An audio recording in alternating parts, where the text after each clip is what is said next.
It's no wonder that Las Vegas has been dubbed Sin City. The smell of cheap booze, the ringing of slot machines, and the flashing neon lights literally transport you to a paradise, where all your guilty and sinful pleasures are sated. Although it's said that what happens in Vegas stays in Vegas, wouldn't you like to know about the crazy world of gambling inside the city's famous casinos? Stay tuned to the end. But before we get into today's video, consider giving us a big old thumbs up and smashing that subscribe button so that we know you want to see more of this stuff. Without any further delay, let's just get right in. Some people would risk it all on the odd chance that they could win enough to live the rest of their lives comfortably. They prefer to not be tied down to a job and held ransom by bills that are due. We've all heard stories about people who risked it all, and they went home with loads of cash. Elmer Sherwood was one such lucky man, who bet everything he had in one of Las Vegas's casinos in 1989.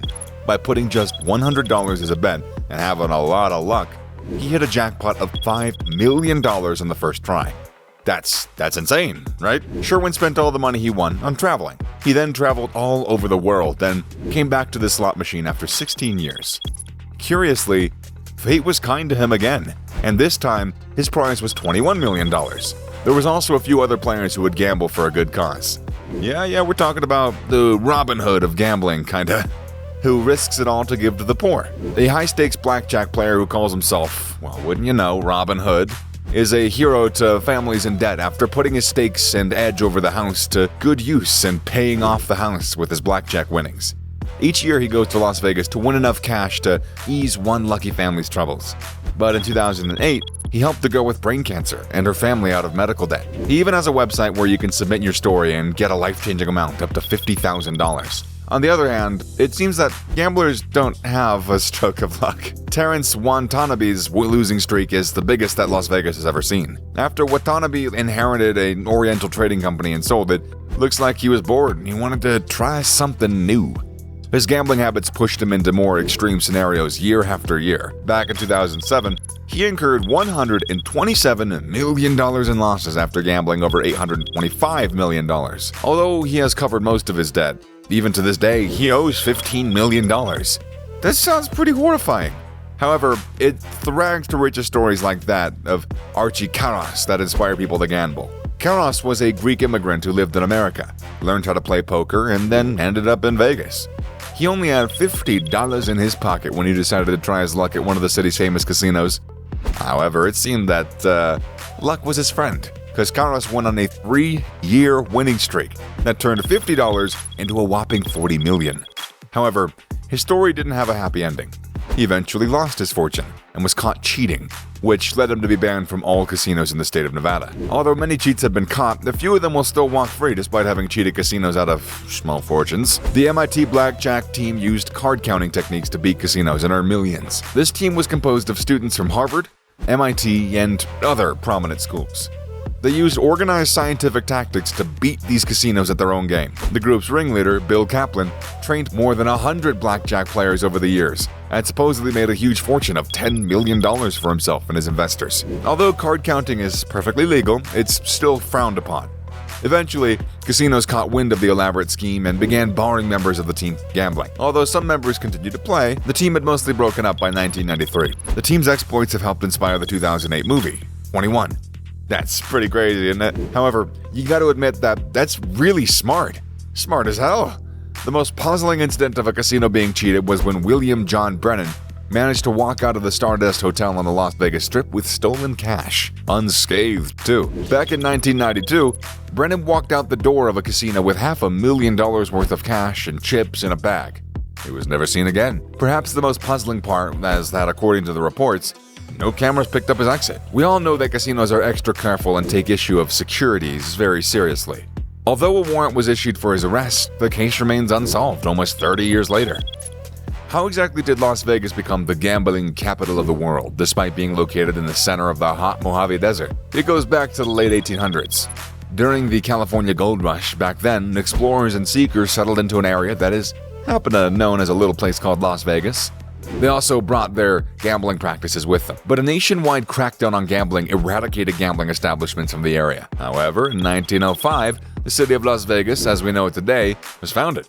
In its early days, it was just a small town that was established as a stopover for trains traveling between Los Angeles and Salt Lake City. Since gambling is a man's favorite pastime, despite it being outlawed, there were some underground casinos that still operated. 1931 was the year that changed the future outlook of Las Vegas forever. That year helped make Vegas what it is today. First, the construction of Hoover Dam was started that brought thousands of workers into the town. They found gambling to be a good source of entertainment. Later on, gambling was legalized in the city. This brought an influx of money for the city's company, and it started to prosper. Tommy Hull was a businessman who saw a great opportunity in starting a gambling business. He was almost certain that he could amass a small fortune. He was the first person who was granted a license to build a casino in Las Vegas. He then built El Rancho, the first hotel casino in the city. It was built in the area that has come to be known as the Vegas Strip. Tommy Hull's astronomical success brought many other businessmen to Las Vegas. Several more of these hotel casinos were built, the most famous of which, the Flamingo, was built by the famous mobster Bugsy Siegel. In the 1970s, the trend of turning hotels into casinos into mega resorts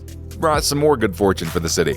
This helped to transform Las Vegas from a gambling city into a family vacation spot, because all these resorts provided all sorts of entertainment aside from gambling. Now, Las Vegas has transformed into the most glamorous city in the world, and is obviously the gambling capital of the world. As of today, there are 143 casinos that adorn the city's skyline. These attract nearly 40 million tourists from all over the world, which helps contribute to the $1.3 billion revenue of the city. Gambling accounts for nearly 3/4 of it. The people of the city are so obsessed with gambling that even the city jail has a poker table.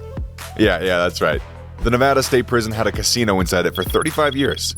The inmates could play blackjack, craps, poker, and even bet on sports inside the bullpen. The bullpen was a stone building on the prison's grounds in Carson City from 1932 to 1967. However, a new warden from California shut it down that year, saying gambling was a degradation to the inmates. Yeah, I bet the inmates are really bored now, huh?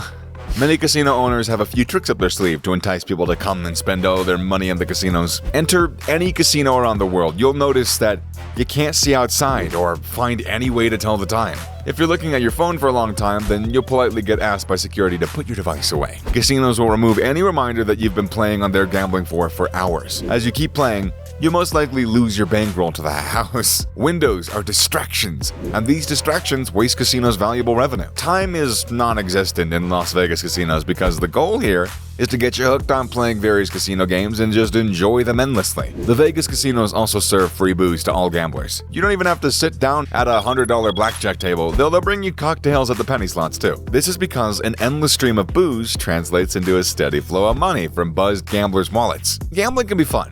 Betting everything for the chance to win millions, I get it. It seems attractive. However, there is a huge probability, a greater probability of losing everything. But, it's okay to let loose sometimes to enjoy the magical glory that Las Vegas has to offer. So, what'd you think of today's video? Let us know in the comments, and don't forget to like, share, and subscribe. We'll be back soon with a new video, and until then, ka-chow. Or just the chow part, I guess.